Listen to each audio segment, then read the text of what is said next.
This episode of X's and O's is sponsored by Shopify. If you've been following the show for a while, then you know that I have personally worked with Shopify for years now. Pretty much everything I've ever sold, I have used Shopify platform to sell it. And I am a huge Shopify fan. The site is so easy to use, and it also really helped me grow my business, and I will forever be grateful for Shopify for that. Upgrade your business and get the same checkout I use on Shopify. Sign up for your $1 per month trial period when you go to shopify.com/x's. All lowercase. Go to shopify.com/x's to upgrade your selling today. And one more time, that's shopify.com/x's. All lowercase. This episode is sponsored by CB Distillery. Is your medicine cabinet crammed with a bunch of stuff that doesn't work? And is it like mine and is mostly expired? Because moving taught me that most of the medicine I had wouldn't have been effective anyway. But you know what is effective?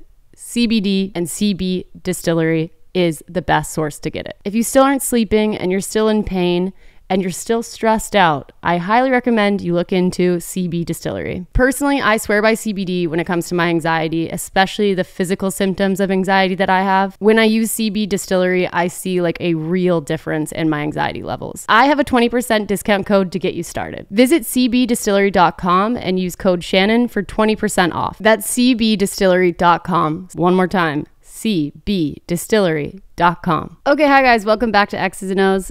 I'm your host, Shannon Beveridge, and guess what? It's going to be a short intro today. I have been informed that I have to stop saying that because they tend to always be short, but I am getting ready to leave for a WNBA game. I'm going to go see the Sparks play with my friend MK, and I'm so excited. We love women's sports. We love sports. And it's so fitting because today's episode is with Nikki Hiltz, an Olympian, an Olympic athlete. How fucking crazy is that? Like, I feel like you grow up and you're like, I want to go to the Olympics. They did. They actually went to the Olympics, which is wild. Please be respectful of Nikki's pronouns. If you choose to comment on this episode, they use they, them pronouns. So do it with that what you should do with that, which is use the right ones. Also, yeah, look around. This is a new house. I'm in my new house. You can't see much, but if you are subscribed to my Patreon, then you can see my whole house tour. I did like a front to back whole thing, showed the whole house. So if you want to subscribe to my Patreon, it's patreon.com/nowthisisliving, and you can see my whole house. So because I moved and my set is not ready, I filmed this episode at my studio, so it may look different to you. It will look different. If you're watching, it's fully different. I'm in a different space. I'm not in a bed. We sat and talked and we had microphones, and yeah, I had a swivelly chair, unfortunately for all of y'all, because apparently I was swiveling. So I'm sorry in advance if you're watching, but yeah, it's so different. The vibe is so different than when I shoot in my bed. And it definitely like confirmed to me that I want to stay shooting in like an environment that brings your wall down, because it felt so formal. Like I feel like you get used to it and you get into a flow, but I'm just like, wow, I love my bed setup. I think it makes things just like so much more like interesting and fun and comfortable and like silly. So going forward, when my set is done, it will be in a bed. Not exactly sure what kind of bed, and not exactly sure what exactly it's going to look like, but I did meet with a designer, Sarah Weichel. She came over and she looked at everything, and we're in the works of trying to figure out what this whole thing's going to look like, and I'm so excited. I think it's going to be awesome. Other than that, it is hot as fuck in Los Angeles, and I cannot believe this is the time that I'm moving. I have been dying every time I'm bringing anything from my old house to my new house. It's been unbearably hot. It's just wild. There's no good time to move, I don't think. Isn't it? Everyone keeps telling me like the 3 most stressful things in your life are moving, divorce, and death. So apparently I'm going through a stressful time. Someone did comment last week saying I look tired. I'm like, I'm moving. I'm tired. I'm for sure tired. And also just like a lot has been going on. I feel like the end of summer, there's like always a bunch of stuff, like events and things to do. And everyone's trying to like squeeze in the end of summer. So I've been busy and moving at the same time. But literally having the time of my life. And I just shot another episode that'll come out next week today. I'm so stoked about that episode too. And I'm so stoked about this episode. I really, really love Nikki so much. They are so fucking cool and so fucking fast. I want you guys to go run a mile, and like, how fast can you do it? Because Nikki can do it in like 4 minutes and 20 seconds or something crazy. That's not exactly right, I don't think, but it's about that. You can look it up. The records are online. They are available for you. Okay, yeah, I think that's all. Mental health check, yeah, I'm a little stressed. I'm a little tired. I'm moving. Very stressful thing to do, but I'm also so stoked. And I'm also cat sitting for Bear. So if you're watching, you might see him in a part of this video. He's so cute. He's so cute. He's so fluffy. Okay, enjoy this episode. I love y'all so much. And yeah, subscribe. If you have time and you're thinking about it, please rate the show. If you're watching it on iTunes or Spotify, rate the show, rate the podcast. If you're watching on YouTube, just give it a thumbs up. It's so easy, so quick. Just thumbs it up. I hear Bear. He's up to something out there. Okay. Have so much fun watching this episode. I love you guys. And I'm going to see. Whoa. I am allergic to Bear, the cat. Okay. Bye.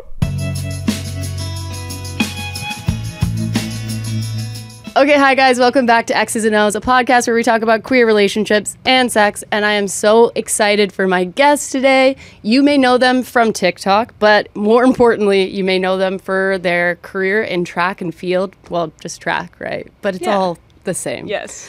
They also hold the record for the 1500 or the mile? For the American mile. record in the mile, yes. American record in the mile, which is insane. How fast did you run it? 4:16.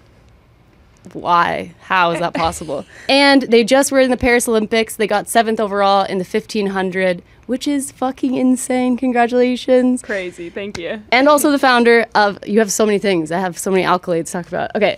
Also the founder of the Pride 5K, where they've raised over $170,000 to LGBTQ organizations, correct? Yeah, that was perfect. How was the Olympics? Oh, it was so cool. It was like such a whirlwind, but like the best thing ever. I think one of my goals going in was like, I just want to have so much fun. Yeah. And like, I did that, and like I really did the whole Olympics. Like I did opening ceremonies, you know, competed.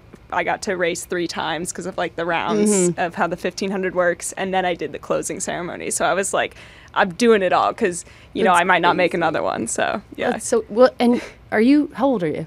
I'm 30. Or no, I'm 29. Okay, almost, don't lie. Next month I'm 30. Yeah, I got ahead of myself. Yeah, okay, chill. I've got time. That's so wild. I also, like, you were doing the Apple dance all over the TV, right? Was, yeah. I feel like Charlie XCX should pay you some amount of money for the promo you did. Someone commented that on TikTok, and I was like, I think that's correct. I think that's correct. Is that so hard to run 3 times, like the 1500 3 times, like within what? How quick does it happen? Yeah, it was like every other day. So it was August 6th was our round 1. The semifinal was August 8th, and the final was August 10th. So you got a day in between, which was nice. But I mean, that's what we train for. Like we, you know, at our Olympic trials, they try to mimic the Olympics. So that's what we had to do there to make the team. I mean, it's hard, but the event like the 1500, it's short enough that you can do it 3 times. Yeah, short enough. I'm like, no. Why is it a 1500 at the Olympics, but like the mile? Isn't it 1600 meter in America? Yeah, it's actually 1609 meters. Oh. Yeah, get it right. Yeah, thank you. No, I actually, one time I was just telling about this, but I was in like a math class in college, and the professor, I don't know, we were doing some equation, and he was like, oh, does anyone know how many meters are in a mile? And I just immediately was like 1609. Everyone's like, okay, nerd. And I was like, okay, I literally don't know anything else. I just know that because I run track. Yeah. But the 1500 is like, you know, the rest of the world uses the metric system, and it's technically like the metric mile. Got it. That's how we do it, yeah. Do you prefer one over the other, the extra 100 meters? Does it like make it worse or better? I think I like the 15. Yeah, it makes it a little like just a scotch like quicker. Yeah. Yeah. Well, you're so fast. That's so crazy. I ran track in high school, not to flex on you, but what events did you do? I did the 400 and the 4x4. Wow. And the long and the hardest triple. event, in my opinion. Yeah, I didn't like it, but But I also wasn't like fast enough to do anything shorter, and I didn't have the stamina to do anything longer. So it was kind of like my sweet spot. But yeah, I can't even imagine. It's crazy to me because I ran like a 59 That's 400, good. but then I think about you running a mile and doing that. I'm like, that's fucking crazy. 59's good. That's sub 60. You're quick. Oh, I once was. Now I run like a 10-minute mile, and I'm like, Jesus, I'm dying. It's so fair. But yeah, the kind of exactly what you said is like how I found my sweet spot in the 15, because it's like it's considered a middle distance in track, and like so like 5K, 10K is like it was just like way too far, like it, you know. And then anything shorter than I sometimes run the 800 as well. Yeah. So like anything shorter than 8, I'm not quick enough. So it's like landed right in the middle. Yeah, not quick enough. Probably so fast. It's crazy to watch. It's a way more fun race to watch, the 1500, when you're watching the Olympics, because I feel like when you watch the 100 or anything short, you're like, okay, it's over. Right. Like you can't really get into it. Yeah. But your race is more exciting. I love the 50. I mean, I'm very biased, but I think, sprinting, it's so cool what they do, but it's kind of the same thing. Like, they're going to go all out every time. Like, that's why, you know, sprinting sets a lot of world records and things like that when it comes to the Olympics.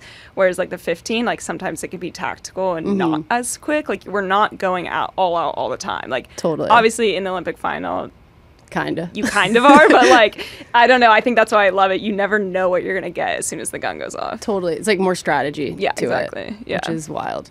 Yeah. I'm so impressed by you. I think that's so awesome. Like, I cannot even believe it. And also, obviously, you've done so much for sports in America with like coming out as non-binary and making all of these announcers figure out how to use proper pronouns. It's like, thank God someone had to do it. But it must have been a really scary thing to do. Totally. When did you come out as non-binary? So I came out in 2021, so like the last Olympic year. Wow. Yeah, and I actually did it on Trans Day of Visibility, so like March 31st of 2021. And then the Olympic trials were in June of that year, so like 3 months later. And so it's been a while. It's been a minute. But it's really cool to see kind of exactly how you said, like the track and field community and like announcers and like broadcasters and in-stadium announcers and meet directors, like kind of be like, oh shoot, we have to make space for this. Like Nikki's here and Nikki's like not only here, but like they keep like winning. Yeah, like, we can't not acknowledge the person that's winning. Yeah. So I think it's been really cool to see. I think that first year, like people did really like slip up a lot, but like that it takes kind of like practice and years to like, oh shoot, I need to start using these pronouns or someone. Like I think I do have a lot of grace for that, because it can take a while to like switch in your brain. And especially with like the older generations, and there's a lot of those in sport. I was gonna say, the announcers are not giving youth. Yes, exactly. But Kara Goucher, who's one of the NBC broadcasters, she was an elite athlete, and she's kind of been like the trailblazer of it, and she was the first to pick it up, really quickly, and she's like the standard, and it's like Kara gets it right every time, so now all these other broadcasters are like, okay, we have to do that too. So it's been really cool to see. I think just track makes space for me. Yeah. Especially in such a, like, it is a very binary sport, if you think about it, right? Yeah. So that's so nice. Is that the girl you're talking about? Is that the person you had the interview where she asked you about people not understanding? Yeah. And you said, it's not about comprehension, it's about compassion. Yes. I think that, did you have that planned out ahead of time? No, that's actually, do you know Alok? They're like a non-binary poet. Sounds familiar. That's actually like a quote from them that they've used to kind of explain gender. And so I completely stole it from them, but it was like. But it's so good. Yeah. It's amazing. Yeah. No, it's not about, I actually don't care if you understand this, right? Like, it's not about that. It's just about, hey, I want to be called this. Oh, okay, I can do that. I can adjust. And Yeah. It's so awesome. I mean, also, like, it's 2024. So let's get with the times, people. But it is crazy because 2021, I mean, I think just in general, like, I had G-Flip on my podcast too. Yeah. And we talked a little bit about how much, I feel like there's so much more non-binary representation now than even like 3 years ago. Totally. Like, it really is like changed drastically. And it's like trans awareness in general, but I feel like we get fed so much more from the media, like trans women, trans men, and like, but so little of like non-binary and like the middle ground that's happening there. Yeah. But I feel like finally we are. Yeah. Because I feel like for so long, the only thing people were really worried about was just being like, they is plural. Like, that's all anyone would talk about. I'm like, oh my God, oh get my God, over now it. everyone's the grammar police all of a sudden. Right? I'm like, and it's the people who are doing it are the ones who like also don't know the difference between there, and there. Yeah, so you're like, you are upset about this? Really? Yeah. I always think about it even like when I get an Uber, and every time you get an Uber, it's like, they're arriving soon. Yeah. I'm like, we've been doing this. No, like, also on Instagram, it's like so-and-so mentioned you in their story. Exactly. Every time.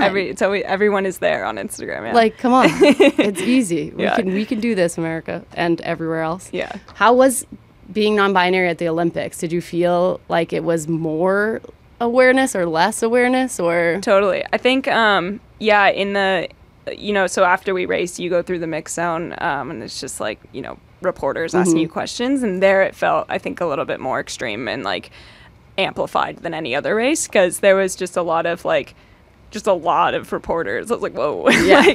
And of course, like, rightfully so, it's the biggest stage in our sport, and so there's going to be someone from Pink News or them or all these like queer outlets, and I thought that was really cool. There was actually like, I feel like looking around the mix zone a lot of times it's like old white guys, and like there was like a trans reporter in the mix zone like asking me questions. I'm like, this is really cool. So yeah, I think in that aspect it felt different, and then I think there was a lot of I don't know, a lot of stuff happened in the early stages of the Olympics with like the boxer who everyone was like, she's a trans woman, she's literally not, and it was just like got into chromosomes and what are her chromosomes, and just like J.K. Rowling got involved. Just like this whole thing. J.K. Rowling, shut the fuck up. Just shut the fuck up.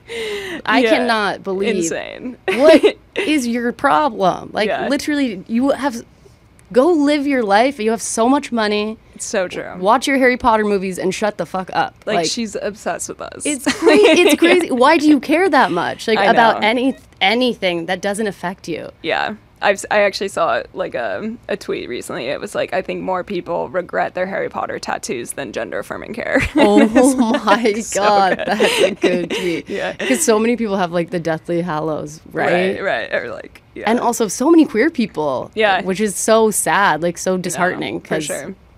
Not that we need to get into Harry Potter today, but just I'm not even a Harry Potter fan, so I don't know what I would say. But anyway. She is just crazy. This episode is sponsored by Shopify. I feel like when you're thinking about businesses that are selling like crazy, like Aloe or Allbirds or Skims, you think about like the product itself or the marketing that goes behind that, but you don't always think about the businesses that are behind the businesses, like Shopify, which makes selling easy and also buying easy for shoppers. Nobody does selling better than Shopify, home of the #1 checkout on the planet, and the not so secret Shop Pay, which boosts conversion up to 50%, which means way less carts get abandoned and there are way more sales. So if you're into growing your business, your commerce platform better be ready wherever your customers are scrolling or strolling, on the web, in your store, in their feed, and everywhere in between. Upgrade your business and get the same checkout Skims uses. And I use. Me and Kim Kardashian have something in common. Who would have thought? Sign up for your $1 per month trial period at shopify.com/exes, all lowercase. Go to shopify.com/exes to upgrade your selling today. One more time, that's shopify.com/exes. This episode is sponsored by CB Distillery. Okay, you guys know I use CBD for anxiety, but I also got my dad into CBD for his arthritis and his hands. CB Distillery makes a balm that you can put right on the source of your pain, and that has really helped my dad a lot. I've also suggested it to my hairstylist and anyone who's like working with their hands, because it's like a very nice feeling and it causes some relief, which is what we're all looking for, right? In life, just a little relief. Bear looks very relieved. If you're watching, you can see a little relieved cat back there. He's so happy. Which, by the way, CB Distillery also makes CBD for pets. CB Distillery's targeted formulations are made from the highest quality clean ingredients. There's no fluff and no fillers, just pure, effective CBD solutions designed to support your health. In 2 non-clinical surveys, 81% of customers said that they experienced more calm. 80% said that CBD helped with pain after physical activity, and a very impressive 90% of people said it helped them sleep. If you struggle with a health concern and you haven't found relief, make the change like I did to CB Distillery. And with over 2 million happy customers and a 100% money-back guarantee, CB Distillery is the source to trust. I have a 20% discount code to get you started. Visit cbdistillery.com and use code Shannon for 20% off. That's cbdistillery.com. And one more time, that's cbdistillery.com.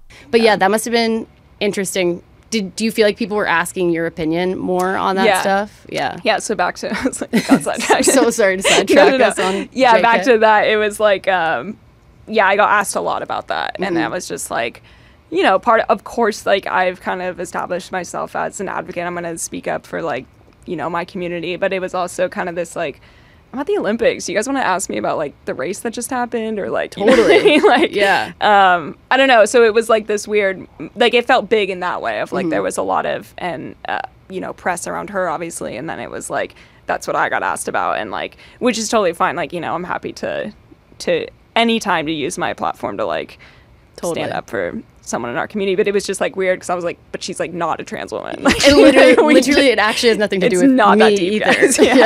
Yeah. But that makes sense. That I figured that they must have been asking. But yeah, it also I feel like so many of the conversations around trans athletes in general, it feels to me like it's just a distraction. Yeah. Like in America, I feel like with politics, not that we have to go super into politics or anything today, but I feel like with politics for so long, the way that they would like create fear and try to like activate voters was around abortion and gay rights. Mm-hmm. And as gay rights have become kind of more like accepted and people are kind of like, okay, we have nothing to stand on here. It feels the shift has just gone to transness. Exactly. And trans awareness. And the easiest thing I feel for these people who can't understand their whatever, all the theirs, is sports. They're like, oh, I know sports. Yeah. So let's talk about that, you know? And it just feels like a distraction. I'm like, since when did anyone even care about women's sports? Yeah, exactly. I mean, now we have a whole, yeah. I know, which is awesome. So excited. But like the people who are talking about it, it just feels like it's just to distract and create fear and to create like conversation that's just so not helpful. And and the people that are saying those comments of protect women's sports, that's like what they go back to a lot. They're not, the people that are saying that are not in women's sports. Yeah. Because if you ask anyone that's in women's sports, like their opinion on trans women, 90% of the time they're like, great, I wish there was a space for them. I want to help make a space for them, like bring them in. Like, it's, I don't know. So I think it's just exactly what you said, like people that are, protect women's sports. Like you did not care about women's sports. And if you actually paid attention to women's sports, you would notice that trans women are not dominating them because they're not even being let in. And that's a whole other conversation about like policy and stuff like that. But no, I get so fired up. I'm still mad about J.K. Rowling, honestly. Yeah. I'm still thinking about that. Still pissed about my Harry Potter tattoo. Still pissed about that. Don't even have any tattoos. Okay, so your season is over now, right? Yeah. It ends in September? Yeah. What does that mean for you now? Like, when does the season start back up? Yeah, so usually we have like an indoor, the way track works, it's like the fall is kind of our off season because we have indoor track starting in January, and that goes from like January to March, and then outdoor season starts in like April and can go all the way to September. Got it. The Olympics was my final race this year. There was a few more options, but I think I was just kind of like burnt out, like more mentally than physically, honestly, and that's the main focus of our track seasons is like the world championships, and then when it's an Olympic year, the Olympics. So I was like, there's a whole Diamond League circuit that I could have gone and tried to race some more, get my time down, whatever, get some points, earn some prize money. But I was just like, a lot of those are in Europe, so it would have been like, come back, go back. And so it's just like, I'm at a point in my career, like, I'm kind of like, I feel like I have a lot of perspective, and I'm like, I want to be done, and like, that's okay. Like, and I don't have any, my sponsor is Lululemon, which is very unique in this sport, and they don't have any like, there's no like, in my contract, I don't have to race X amount of times, or I don't have to like make sure to do the Diamond League so that you're like, I know that other brands and companies kind of have that expectation on athletes. So, I'm just in a privileged position where I can just call it when I want to. And I was like, mental health wise, physically wise, like I think it's time to call it. Yeah. Fuck yeah. Are you so tired? Yeah. Yeah. I'm also pretty exhausted. I'm assuming you're running still like every day probably, right? My downtime is like I get 2 weeks off a year. Okay. So I'll take 2 weeks off and I don't run. And then I start slowly running, getting back into it again. Yeah. So you're in the 2 weeks now? I'm going to start like I like Friday will be my first day off. Yeah. Got it. And your sister's getting married on Saturday? Yeah. Okay. Yay. No mile on Saturday. Yeah. Your sister is getting a treat. Is it weird for you to get back into running when you have to like start back up? Yeah. I think it's really weird to stop because you're so used to it. Your body's used to it. You're like, that's what I do every day. I wake up and go for an 8-mile run, like that's like what I do. So it's like, it's weird when it's like halting that and you're like, oh, whoa. But it's so important to have your body like rest and reset, like, and get ready for the next cycle, the next year, the next Olympic cycle, whatever it is. And so, but then exactly, like it's weird to stop. And then after those 2 weeks, like on day 14, I'm like, it's kind of nice. Like, I don't really want to go for a run. And then it's hard to get back going again. Yeah. I can't imagine. And you live in Flagstaff? Yes. Is that right? Yeah. I've been there. My friend went to college there. Oh, nice. NAU? Yeah. Yeah. But how'd you like Flagstaff? So it's like, it feels very college town to me, but I was also like kind of on the campus. So I don't know what the rest of it is like. Do you like living there? Yeah, it's very, it's like small college town, but like mountain town too. And I think it has its pros and cons. It's at 7,000 feet. So that's why I live there for the benefits of altitude training. But it's a very specific place to live. And I think, I have a lot of friends who are, like single that live there and they're like, this terrible. Sucks. Yeah. Terrible. Okay, speaking of single, you are not? No. No. And your girlfriend is here? Yes. You guys aren't married? No, we're not. No. Okay. Because earlier she said divorce, and I was like, did I miss something? And they got married? No. But I'm realizing, I'm like... When we fight, we say we're getting divorced. Yeah. Okay. Yeah. That makes sense. And how long have y'all been together? 4 years. Yeah, like this summer. This like July-ish was like 4 years. Yeah. Okay, cool. Yeah. So you came out as non-binary while y'all were together? Yes. Was she like awesome? This is so weird because she's here, so like you better say yeah. No. I mean, Emma's great. Emma's like the first person. I mean, one of our first conversations was like, if you talk to Emma, like she'll very quickly get to like immediately ask you like a deep question. I feel like she was one question away from like asking you like, I'm like, wait, do you want to come in here? Yeah. Let's get one of those mics back in here. So one of like the first questions he ever asked me was like, so what's your gender identity? Just right there. Just went there. Yeah. And I was like, well, like, I'd started we started talking like 2020. So yeah, I was like, I don't really know. Like, I'm trying to figure it out. Right now I use like she, her pronouns, but like, I think I might be trans. And like, so yeah, I obviously just felt super comfortable with her and safe with her right away. And then obviously eventually, I was like, okay, I am non-binary and I am on this spectrum, and I actually like think they them pronouns would feel more affirming than she, her. And she was like, that's great, like, and she was the first person to like start casually like reference me as they, and it was like, that's oh whoa, so that does sweet. feel right, Oh, yeah. That's so nice. It's so nice to have like a supportive partner, obviously, in general, but also probably really nice that she asked you that question so early on, so you didn't ever feel like there was like something you weren't sharing or that would be like a surprise, right? Yeah, I wish you could come in here.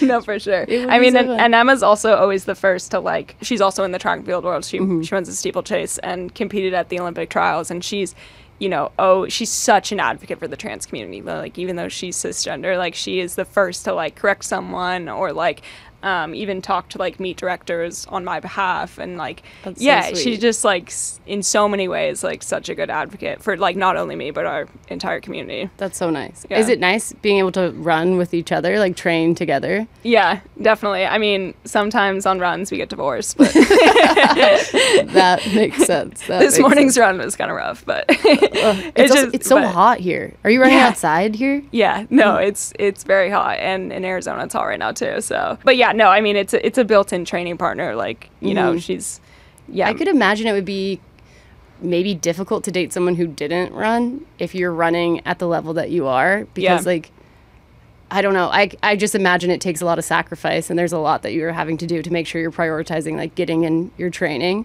Yeah. I feel like if I were dating a professional athlete, I would probably be like, this is fucking annoying. Like, can we watch a TV show for 8 hours? And no, for sure. I mean, I think it's a very like selfish career. Like, you have to, there's a lot of things you have to sacrifice, and like you have to just like fully believe in yourself and like believe in everything you're doing, and be really like nitpicky about the like type A stuff of like diet or sleep or like all those little important like 1% we call them. And so yeah, Emma, you know, was a D1 athlete, and like she's now trying to be the best like professional athlete she can be too. So it's really, really nice. And yeah, I feel like I've been on like a lot of running podcasts before, and that's like a question people ask of like, would you date a runner? Like, you're a runner, are you like, do you only date runners, or would you date like a non-runner? And, like, a normal person. yeah.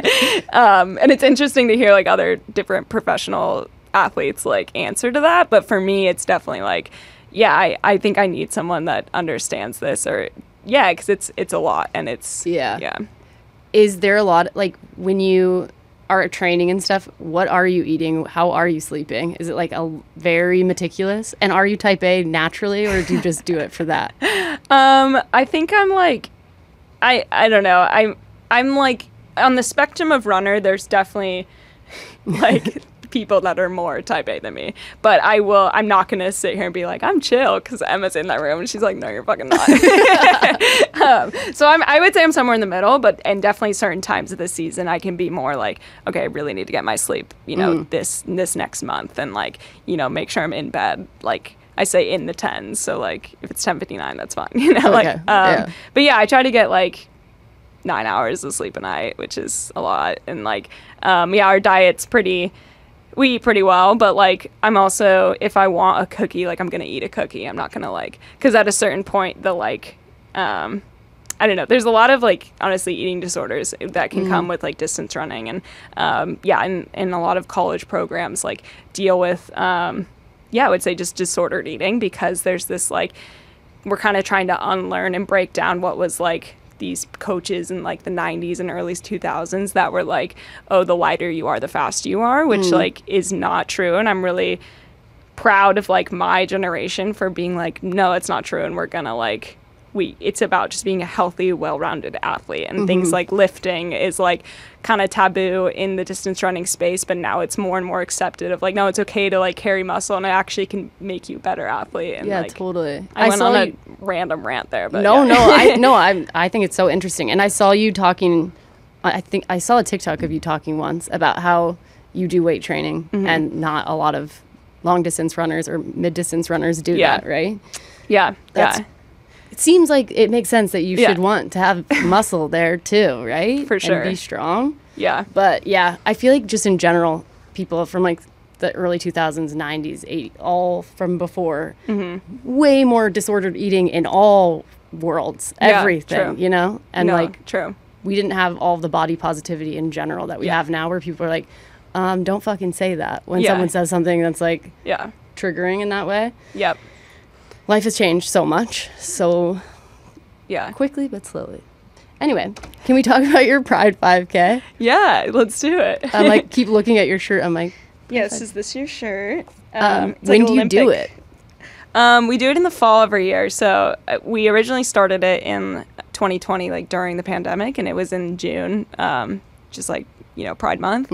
But since like my schedule, June is like the most insane time. We just pushed it to the fall. And then it's also kind of like that idea of like, Pride isn't just 30 days in June. It's all year round. And October 11th is National Coming Out Day, so we always kind of have it around that weekend. Cool. But yeah, no, I started it in 2020, and it was just this like I was gearing up for the Olympic trials, and then all of a sudden there was like, we didn't have a track season, and obviously people didn't have a lot of things got canceled. And so it was like, well, like I want to do something, like I don't know. And so it was kind of this perfect storm of everyone was getting into like there was like kind of a running boom in 2020 during the pandemic. So it's the only workout a lot of people could do. Exactly. And it's all you need is like a pair of running shoes, you know?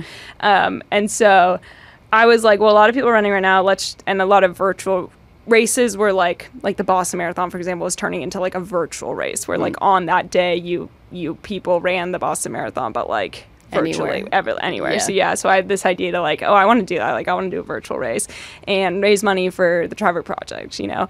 And so I was like, oh, we can make shirts and like, yeah, we'll sell the shirts and then all the proceeds will go to the Trevor Project. And I was like, okay, maybe like 20, maybe like my mom will sign up, like maybe like 20 people will do this, like I don't know. And then we, you know, put it out there. We had this like cute branding or whatever, and it was, at the time it was like me and my training group, and I was living in San Diego, and it was like 2,000 people signed up. No way. And we were planning on making the shirts in my garage and just like screen printing all of them. And we're like, and I think we actually did 200 shirts like in our garage. And then we're like, this is not sustainable, guys. Yeah, no, you can't be doing that. So it was really cool. And then on that day, it was like, you know, sometime in June in 2020, people actually used the race. Like it was all virtual, so it's all happening online and social media.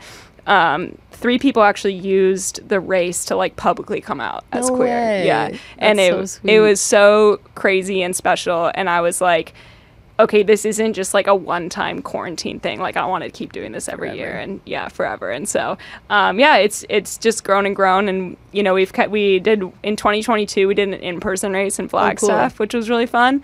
But it was just a lot to event plan and like, I'm not like an event planner. Coordinating and stuff. I don't even know how you would do that exactly. Exactly. So I do one day, you know, do want it to be an in-person thing, but just for now, as I'm, you know, continuing my career and this is my focus, is trying to be the best athlete I can be at the Olympics. Like it's going to be a virtual thing, but it's still super special. And we raise anywhere from like 30 to 50 every year, which is that's awesome. Amazing. Yeah. Congratulations. That's awesome. Thank you. Yeah. And also people using it to come out is like priceless on top of the money part too. But very cool. And when you do it, is it like when you register for it, like you can be like non-binary or like, right? Yeah, totally. It has like everything. Yeah. So that's cool. No, it's really sweet. I mean, there's, you basically just register and that's how you get your shirt. It's just like you register and then we send you the shirt. But like, you can register as female, male, non-binary, prefer not to say. And that's cool. Just like, it's really cool looking at those numbers of like how many non-binary, you know, registrants and big marathons like the New York City Marathon or like the Boston Marathon, like they have non-binary divisions now, which is really awesome. But it's only like, you know, out of the, like 50,000 people that do it, it's only like, it's maybe like 1,000, in the hundreds of the non-binary people. And like our race, it's like, I don't even know if this is correct, but it feels like we have the most non-binary registrants for a race. Like that checks out. Yeah. I feel like that makes sense. Yeah. Was your social media in 2020 like at all what it is today? Because obviously you're still growing it every day, but did you have a following in 2020? I think I had maybe like 20K, like a baby. Yeah. Like I was a professional. I turned pro in 2018. Okay. And then in 2019, I made the world championship team as like, it was like my rookie season. So I kind of had a big year then. So I think I gained followers from that, but no, it was still like, I would say baby for like a pro athlete. Yeah. That's crazy. 'Cause now you have so many.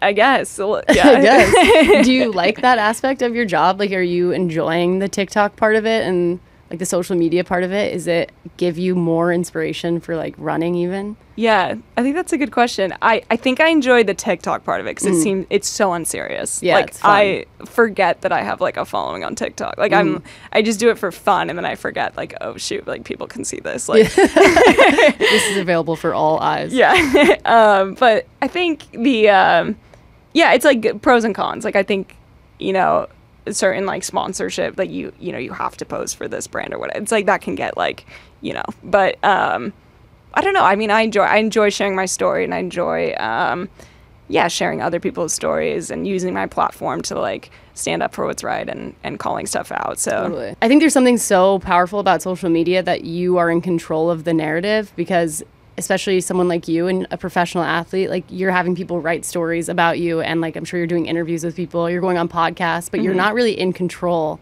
of what that becomes at the end of it, right? Yeah. Versus if you're making your own TikToks, it's like, this is my voice, this is exactly what I think, this is how I would package it and show it to you. Yeah. Which I feel like is powerful, especially for someone who's non-binary and you're like a trailblazer in your sport and like whatever.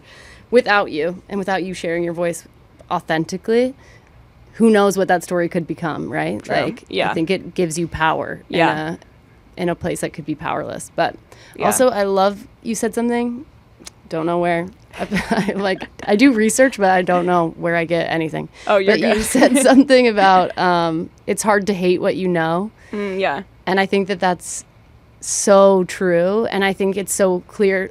It's obvious, even going back to the politics thing.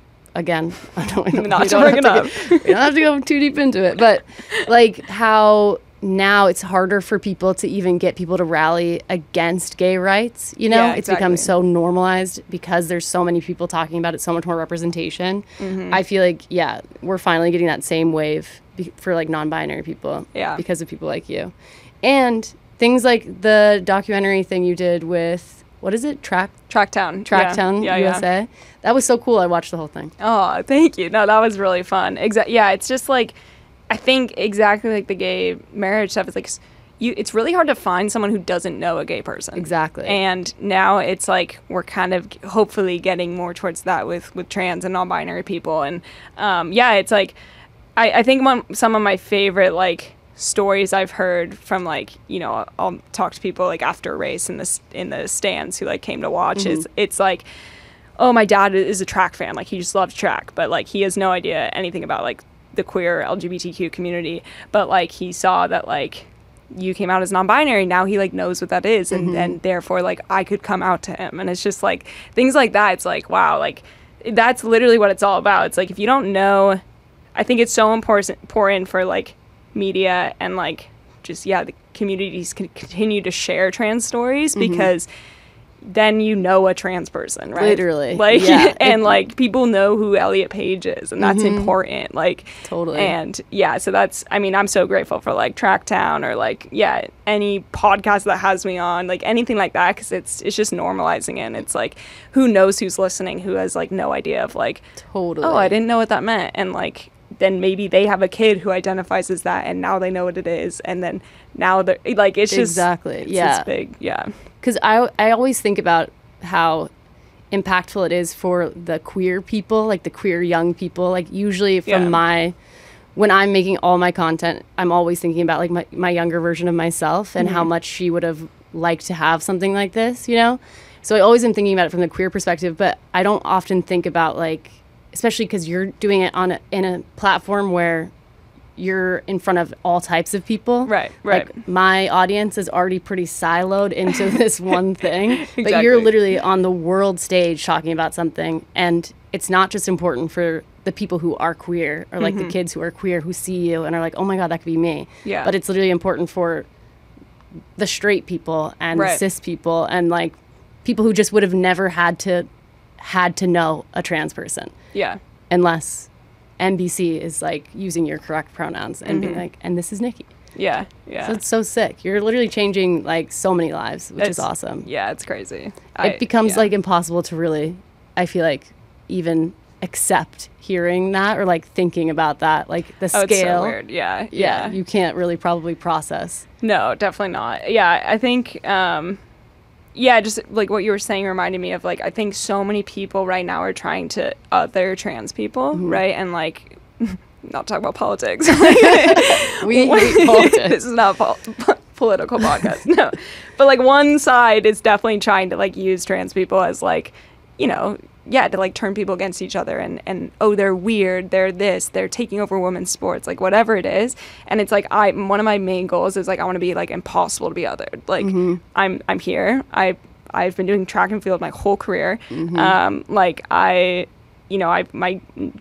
goal as a child was like to make the Olympics, and I just accomplished that. Yeah, and it's like, and I belong here, and I'm also non-binary, and I've been non-binary the whole time, and like so. Yeah, like, and these are my pronouns, and like people are using them. It's getting more normalized, and it's like, yeah, good luck othering me. Like, I'm literally here. Totally. And I'm winning. Yeah. I feel like there's a huge part of that being very important to your story, too. Totally, yeah.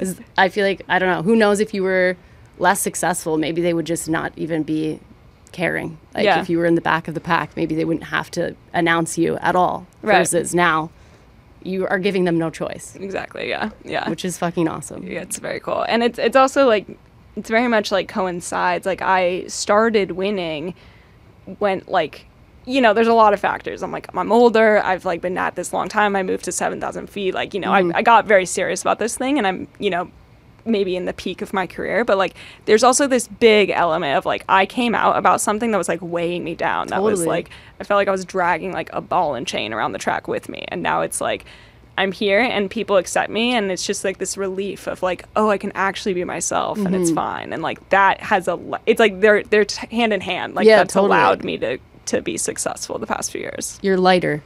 Yes, exactly. But you're in the gym and you're lifting weights at the same time. And eating cookies. Yeah.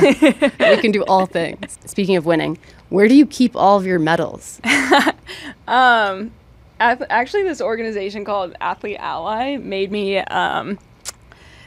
like a medal box. It's really cute. Yeah, it's like when I won the U.S. trials and qualified for Paris, I like wrote on the like this camera came up to me and was like, okay, sign your name right, something. I wrote I heart the gays. Like I just couldn't think of anything else. And like in the medal box is like that inscription of I heart the gays. That's so cool. Yeah. Oh my god, that's awesome. Yeah. Is it like, how many medals are we talking? Do you have ones from college, from high school, from... No. I think those are just in my parents' garage somewhere. Like, makes sense. Yeah, but the most recent one I have is, like, winning the trials. You get, like, you know, I got this big gold medal, and then I got a medal this indoor season at the World Indoor Championships. I took silver. So, like, those two medals right now are in that cute case. Cool. Yeah. That's so cool. I'm just imagining this huge thing with like all of these jingling medals. You've got like thousands of medals in there.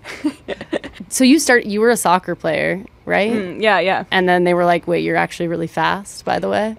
Kind of, yeah. Is that what happened? When they told you, when you were like encouraged to quit soccer and focus on track, was there a part of you that was like sad about that? Because totally. I feel like soccer is such a team sport, or like when you're younger too, definitely thinking of it more like you're losing that team element of it. When did you quit soccer? I did soccer all the way up till my freshman year of high school. Okay. And then it was, you know, it's cross country is a fall sport, and then the winter is soccer, and then spring is track. So I was going to do all three my freshman year. And then I had a really good cross country season as like, a 14-year-old. And my coach was like, I really trusted my high school coach. He was a great coach. And I was like, okay, now it's soccer. And he was like, I think you're really good at running. And I was like, okay. And then he was like, he just didn't want me to get injured. I was going to say also soccer and ACLs. So he was like, maybe you don't do soccer this year. And like, if you really, really miss it and hate it, you could go back and do your sophomore year. But like, I don't want you to get injured, like, because going into track season, because like this is going to be really fun. And we had a really good team at the time, and I wanted to like do it for like the track team. And so, but yeah, no, I mean, I'm a runner because I wasn't good enough at soccer. Like, if I could be a professional soccer player, I would do that. You know, it's way cooler.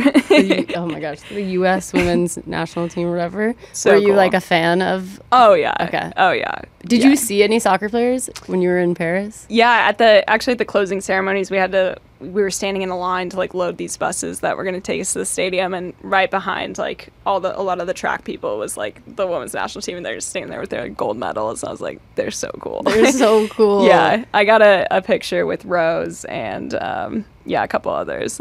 That's awesome. Yeah. I feel like that's like a queer rite of passage, is to like love that team. Oh yeah, right? Yeah.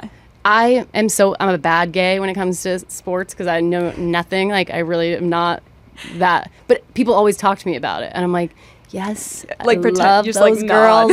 I love all those girls, but I follow them more like from a social perspective now, like just on Instagram and stuff, like not they have for good fashion style. And I'm like, they've got drama too. I'm like, Ashlyn Harris, Sophia Bush, what's going on?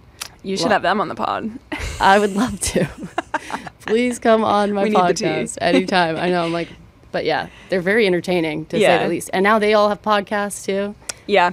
The internet and like athletes is such an interesting thing that like people are now having to do, right? Yeah. But it's nice that you just organically kind of like it and are good at it.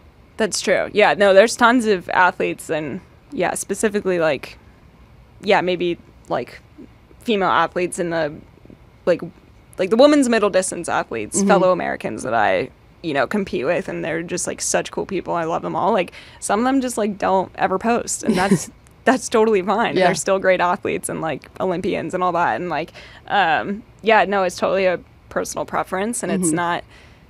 Yeah, I think I am happy that I do like sharing my story, and it's fun to like make videos and edit things. And yeah. And you're good at it, which is please. No, it makes it so much better, easier. Do you think that you'll get into like more marathon racing and stuff as you?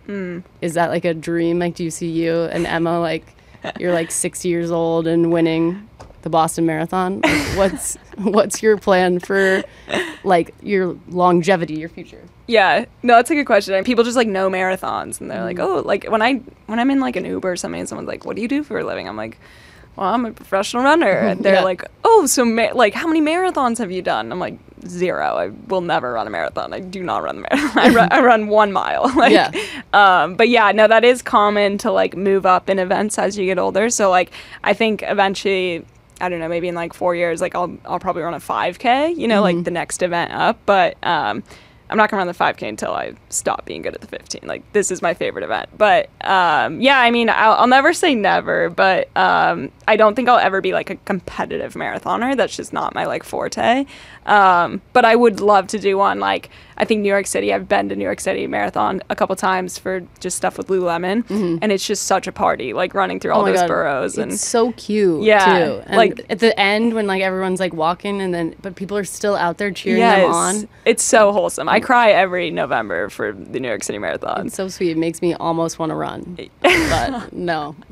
Like I could see myself doing it for like charity or something, or even the Paralympics are going on right now, and there's like guide runners that you can do that for like marathons. So you can be someone's guide for marathons. So I would love to do something like that, but I don't think I would ever professionally or seriously run one, but never say never.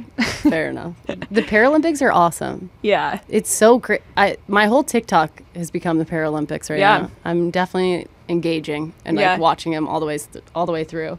You're friends with another TikToker who's running, right? Yeah. What's his name? Hunter Woodhull is a good friend of mine, and we joke that we're twins because we kind of look alike. We're both sponsored by Lululemon, but yeah, he competes on Friday actually in the 400, and no, he's just like, we've become friends probably the past 2 years. We've gotten a lot closer. I'm so inspired by him. Like, I went for a 7-mile run with him and some other Lululemon people, and it was just like, we got to the end, and it was in Whistler, Canada. It was like the coolest thing ever. And we got to the end of this trail, and it was like this lake that you could jump in. It's like freezing cold water, and we're all like, yeah, we're gonna jump in. And like Hunter, like, he's a double amputee, so he's like, okay, I'm gonna take off my legs.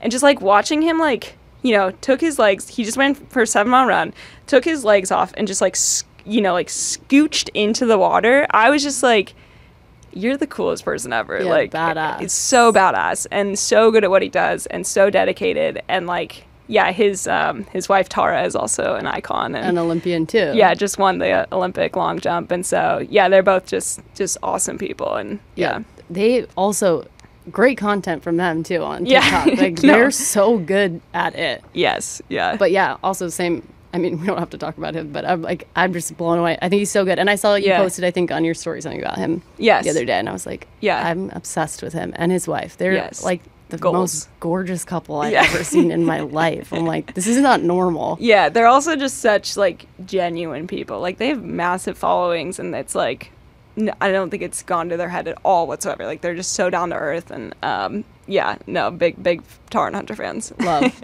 And we love representation of all kinds. Yeah. That we just never had before. Like, also the beautiful thing about TikTok, even more than YouTube, because I started on YouTube, I feel like TikTok is really opening the door for way more kinds of content. Yeah. And way more kinds of content creators. Totally. Because YouTube was very also like really pushing like white creators and their algorithm, they were so much more in control of it. True. Because there's also so less videos than TikTok if you think about how quickly people are posting on that app.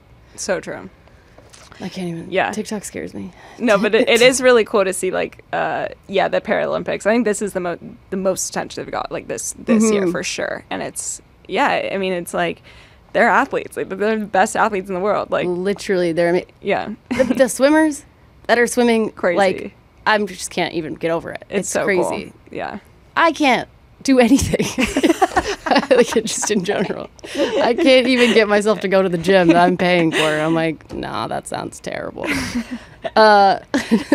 Was your experience with the Tracktown USA? I should have explained earlier what it was, but the Tracktown series, yeah, it was like a mini docu series, right? 4 episodes long, kind of following you trying to get into the Olympics, or like, right? Is that what it was? It was like Had you already qualified for the Olympics when they started that? No, so I think we started filming that in like January, maybe.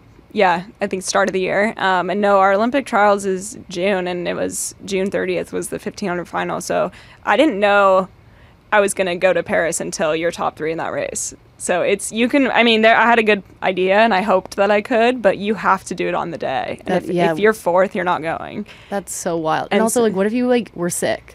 Yeah. Oh, yeah. That happened in 2021. I got super sick the night before, and it was just like, well, do your best. That sucks. Yeah. No, it's crazy. But yeah, Tracktown, I think they followed 4 athletes, and it was, and just followed us until from January to June, pretty much. And yeah, there's like 4 episodes. It's pretty fun. It was a good time. It's so interesting. And it shows the journey of like, you see a little bit of my indoor campaign, and then you like see me get back into shape, and like it's cool, and it's just like pulls the curtain back a little bit. Totally. Yeah.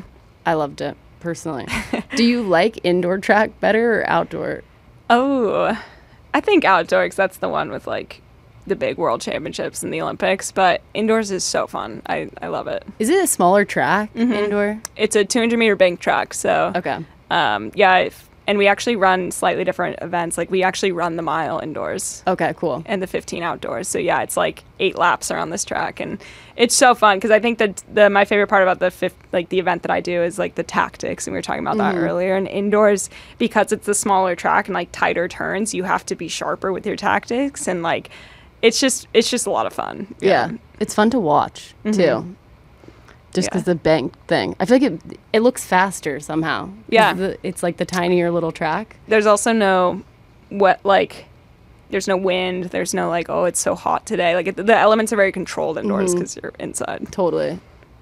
I can't believe you moved. You are so serious about running, obviously, as you should be. It's your job. But I cannot believe you literally moved somewhere just for the altitude. Yeah. Just like, that's wild. And Emma was like, yeah, let's do that too. Like, how does that work? I mean, I was in San Diego. Yeah, I feel like COVID, like my life just kind of flipped upside down. And originally when I came out of college, I had an Adidas contract, and there was like a group in San Diego. It was this very set up, structured thing. And then that was awesome for like 2 years. And then the pandemic happened, and it was just like tons of people left the group. I was like, I think I want a new coach. Like, it was just like, I made a ton of changes.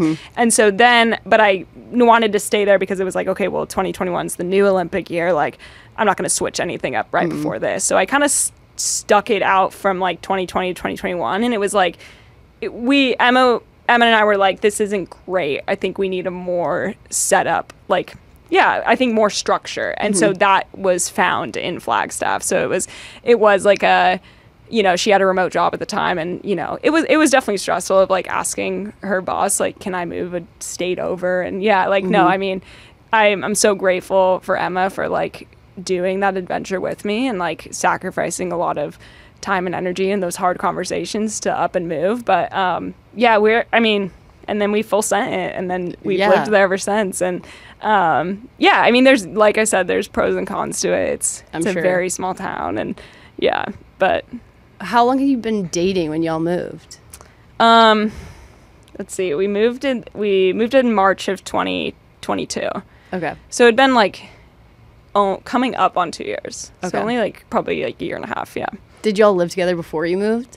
Yeah, our timeline's kind of crazy. She was in, right when we started dating, it was June of 2020, and she had one more year of school, but she had graduated from BYU. Okay. So that's why we were allowed to start dating. Yeah, got it. There's lore to this. Yeah, got it. And but she had committed to run her 6th year at Temple University, which is in Philly. Mm-hmm. So that summer, we drove together across the country from BYU to Philly, which was super fun. And then, and then it was like school started in August, and I was back in San Diego. She was in Philly. So we were just doing long distance.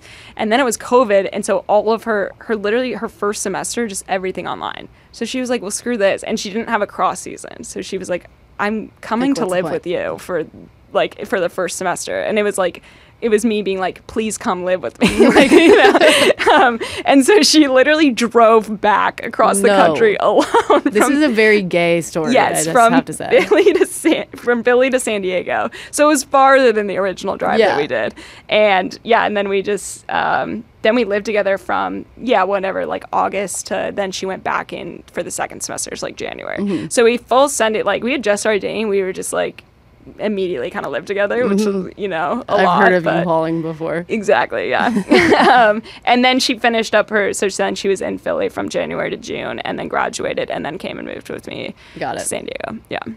I have not lived with a partner in so long. I have done it once, but I think I'm so paranoid about it. Yeah. Because the first experience wasn't even that it was a bad experience. We lived together really well. Yeah. I think the scary thing for me, this is totally just a random tangent, by the way. Go off. Sorry. Is that it felt like it streamlined our relationship. It went a lot faster. Yes. 0 to 100. Yeah. Yeah. And we were so young, so I think it was almost inevitable that we were maybe going to break up because at the time I was 22. Yeah. And I feel it just made it all happen way quicker. Yeah. But now I'm 32 and I'm still scared. I scarred myself for life. I'm I don't know if I can do it. No, it's true. It really just tests your relationship right away. It's we're either going to make it or break it. Yeah. And, yeah. Totally. Yeah. Which is good. Yeah. To know. It's good to know. I'm glad it's going well for you guys. Yeah. I can't, people who don't live together, people get married and then live together. That seems wrong to me. Yeah. Too. Yeah. Except for, you grew up in Santa Cruz, so you don't have, do you have religious trauma? No. I'm just assuming you don't. No. You're from California. You couldn't possibly. Yeah, I did not grow up religious. No. Yeah. But your girlfriend, yes. Yes. Yeah. She grew up Mormon. So you are at least familiar probably with religious trauma or how the world. A lot of empathy for it. Yeah. Yeah. It's so wild. Did you grow up religious? Not really, but I'm from Dallas, so I grew up around religion. Yeah, for sure. A lot. Bible so Belt. I am familiar too. Kind of probably closer to you than your girlfriend, but totally. I went to school at Arkansas and I had a lot of teammates from Dallas. Oh, that makes so much sense. Did you like Arkansas?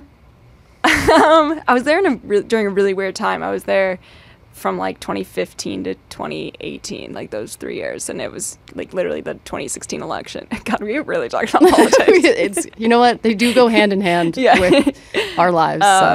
And it was just I'm from California. I spent my first 2 years of college at University of Oregon in Oregon, and then so it was so jarring to experience and that Oregon is probably even more very liberal. Yeah, especially Eugene. And so it was just a shock. And then I just remember the day after the election, all these frat guys wearing Make America Great Again hats, and I was like, where am I? I don't belong here.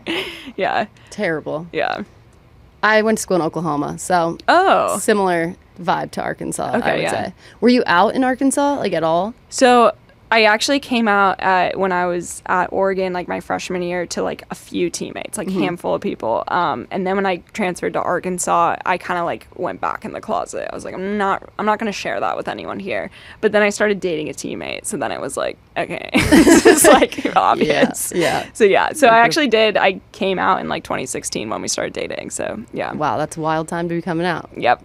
Yeah. But I do feel there are a lot of queer people in sports. Yeah. Wouldn't you say? Yes. Right? A lot. Yeah. So it's bound to happen. Yeah. You're bound to find a girlfriend at school. Exactly. Even in Arkansas. Yeah. That's the trick, actually. Just be an athlete, and then you can date whoever you want. All your sooner. teammates. Yeah, exactly. That doesn't sound stressful at all. I did the complete opposite. I was like in a sorority in Oklahoma. Like, yeah, not Dayton. Oh my God. Not Wait, the like same. U of O, or what school? OU, like proper, OU, like okay, Sooners. yeah, yeah. Sooners, got it. Yep. I went on a visit to Oklahoma State my senior year of high school. Did you go on like lots of visits? How did you end up in Oregon? Yeah, I went on 4. You can go on 5, and I went on 4. Okay. Yeah, and I liked Oregon the best. Yeah. Why did you leave? That's a great question.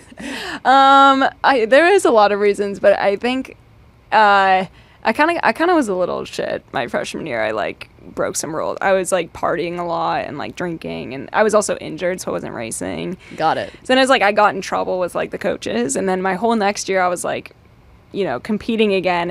And I was like actually taking it seriously, and like obviously I'm like a sophomore and like I'm partying like a little bit, but like I think that kind of reputation never left me of like, oh, Nikki's just this like crazy partier, that whatever. Like, and so then it was like, I don't know, it was just weird. And my scholarship, this actually like isn't a rule anymore in the NCAA, but it was at the time. Like you can reduce someone's scholarship.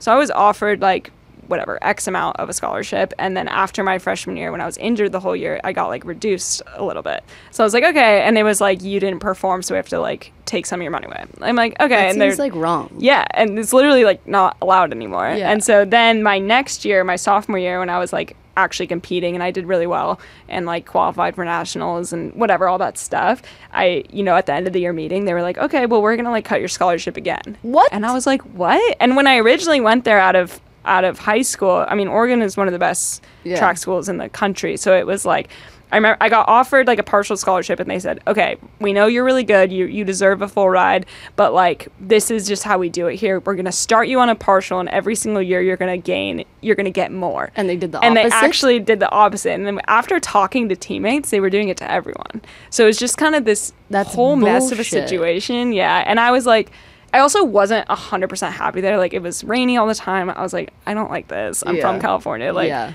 there was just other reasons where I was like, okay, now that I'm like on like a very reduced scholarship, like both my parents were teachers. Like, I could, any other school in the country, I could be on a full ride. I don't love it enough to be here to like have my parents be going into like pulling from their I want to leave. And so That's really crazy. I feel like a lot of rules have changed in the NC. Oh, for sure. Yeah. Like NILs are crazy. Like, if I was in college now, like, I could have like brand deals. And, I could be making money. Whereas like now back then I was like losing money. And that's so weird. I'm so glad that they changed that rule. For sure. Because I feel like that was just crazy. Especially, I know it more from the lens of football just because I went to Oklahoma, but just thinking about how people were buying jerseys with these kids' names on it, but then their name, image, likeness, that's insane. And the school is profiting off it, How did they ever get away with it? Like, how did why did this happen? We were like, that makes sense. Yeah. That didn't make any fucking sense. Yeah. Let's go back to something gay. Let me think of something gay to talk about. Okay, so your parents are both teachers from Santa Cruz. Were they super accepting? Are they gay? Are they gay too? Oh yeah, they were. Yeah, they were extremely accepting. But I didn't come out to them until 2016. But I was never like afraid that they were gonna, reject me or anything like that. I think it just like kind of took a while for me to come out to myself. And but they were essentially, when I told them, they're like, yeah, we know. Like, You're like, no shit. Yeah. Do you think your transness affected your speed of coming out also? Like, because that had to add like an element of,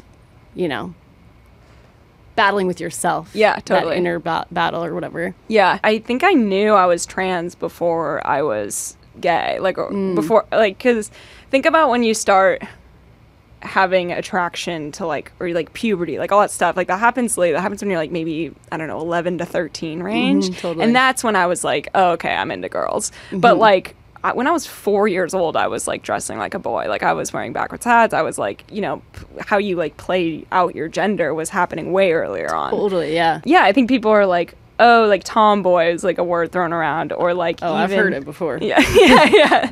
Like, even It's so funny when people are like, my partner Emma, for example, like I made a joke the other day. I'm like, Emma, you're queer, but you're the most cis person I like, you know, just like, but basically that just means like your gender and sex like very much align of like, and maybe that's just more like femme presenting or we like whatever that is. And she was like, don't ever say that to me again. But like, I don't know. So I think there is this like weird of people are like, oh, I could tell you were gay because you dressed this way, when it's like, that's actually more about your gender identity than your sexuality. And, you know, whether or not that's like means you're trans or not is like obviously up to you to decide and come out about. But like, I don't know. So yeah, I guess to go back to your question, there was like layers to it. And I knew that I was like, I never identified with like the word girl or like, I knew it was like, when I was on, you know, when substitute teachers would like come into class, I had my hair short, I would wear a hat, and like a sub would come in and immediately think I'm a boy, you know, and I'm like 7 years old or whatever, like everyone's like, you know, and it would just be this like, Nikki's a girl, ha ha ha, like you thought Nikki was a boy. It was like this whole thing, and I just remember getting like bright red and like so embarrassed, but like also a weird part of me was like really happy that I was like passing as a little boy. And so I don't know what your question was. No. I feel like you totally answered it. Yeah. And also that does make so much sense that you would be more in tune with your gender than your sexuality as a younger person. Yeah. Especially because we live in such a binary world, like especially when we were growing up.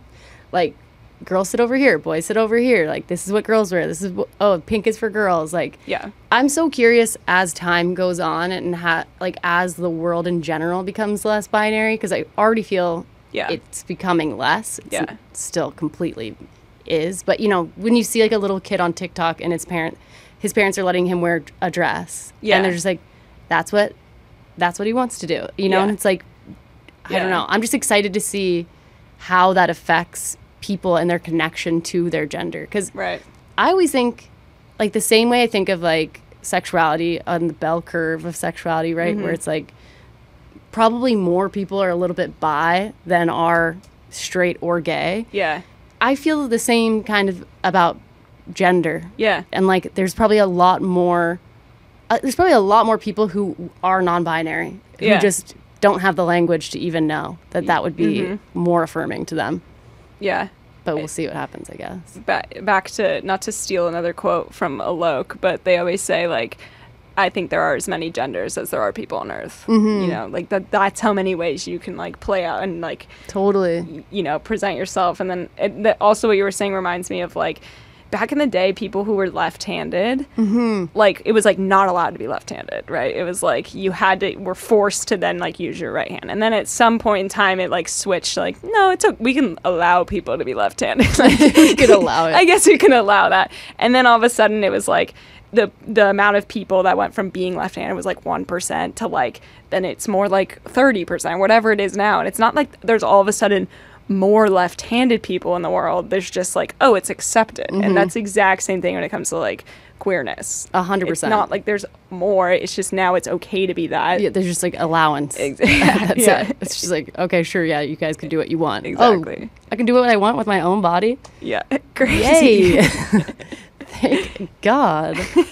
Do you think that there would be things that you would do like transition wise if you were not competing in your vacuum of your sport? Like does it like limit the things that you would maybe explore? Does that make sense? I think I don't know if limit's the right word. I think it maybe just is postponing them. Got it. You know, and just because the way like the rules are now, and then also like personally, like I wouldn't feel comfortable starting testosterone because it's, you know, there's a lot of doping allegations in track and field and just sports in general. And so, like, that would literally be, like, breaking the rules. Like, and I wouldn't want to do that. Like, in this body, I want to see how good of an athlete I can be. Totally. Like, that's, like, my goal, you know? And so, and I'm also, like, privileged and, like, I'm okay with my body. Like, I have so many privileges in being an athlete and being trans. Like, you know, I think in locker rooms all the time, people...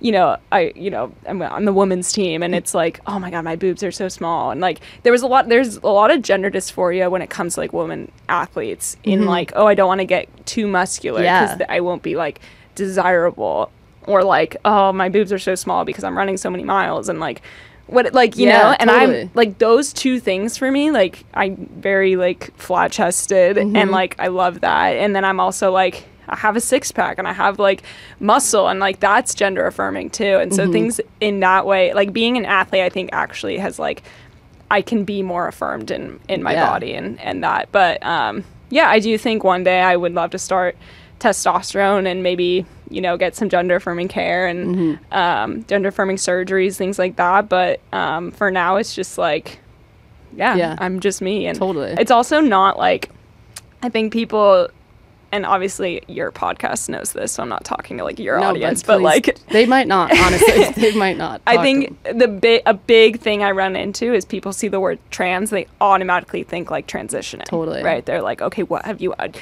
did you go from boy to girl or girl to boy? Like, it's so like, you know, it's so binary, first of all, like you're one or the other, but like then it's like, that's not what it means to be trans. Like trans, you know, someone like Elliot Page, like he was trans before he transitioned. 100%. Right? Yeah. Like, and I'm trans before I transition, and even if I ever do, or, you know, and it's just like, I think that's important to remember.